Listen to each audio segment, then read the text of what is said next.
Rules లో ఉన్నాయి. ఆ రూల్స్ లో ఉండేది పాటించి తీరాలి.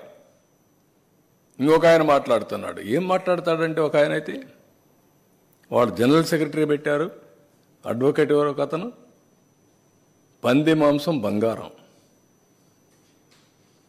నెయ్యి రాగి, బంగారం తీసుకొచ్చి రాగిలో కలుపుతారంటాడు.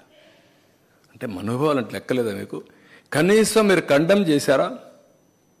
మాజీ ముఖ్యమంత్రి గారు, మీ పార్టీ జనరల్ సెక్రటరీ అవునా కాదా? మీ వాళ్ళు ఏమేమి మాట్లాడినా మేము భరించాలనా? మీకు బాధ్యత లేదా? మీకు ఆ విషయాలు నేను అడుగుతున్నా. ప్రజలను గుర్తించుకోమంటున్నా. ఎట్టి పరిస్థితిలో వెంకటేశ్వర స్వామి సన్నిధిలో కానీ, వెంకటేశ్వర స్వామి టీటీడీ ఆధ్వర్యంలో నడిపే వ్యవస్థల్లో కానీ అపవిత్రం జరపకుండా కాపాడే బాధ్యత మేము తీసుకుంటాం. చాలా గట్టిగా ఉంటాం. దాంట్లో ఎక్కడా రాజీ లేదు.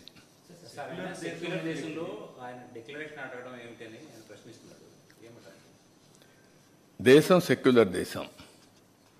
మత సామరస్యాన్ని కాపాడడానికి, మనోభావాలు దెబ్బతీయడానికి కాదు. నా ఇష్ట ప్రకారం వేరే మతాల్ని రెచ్చగొట్టడానికి కాదు. ఆయన కూడా గుర్తుపెట్టుకోవాల్సింది, అక్కడ టెంపుల్లో సాంప్రదాయాలు, నేను కూడా ఒక టెంపుల్కి పోయినప్పుడు హిందూ అయినా అక్కడ సాంప్రదాయాలు పాటించలేకపోతే నేను పోను.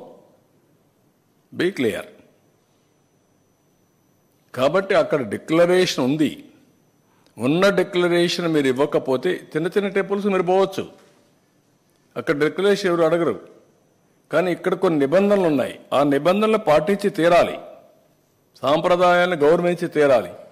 దానికి సెక్యులర్ దేశం అనే ఇది అక్కర్లా.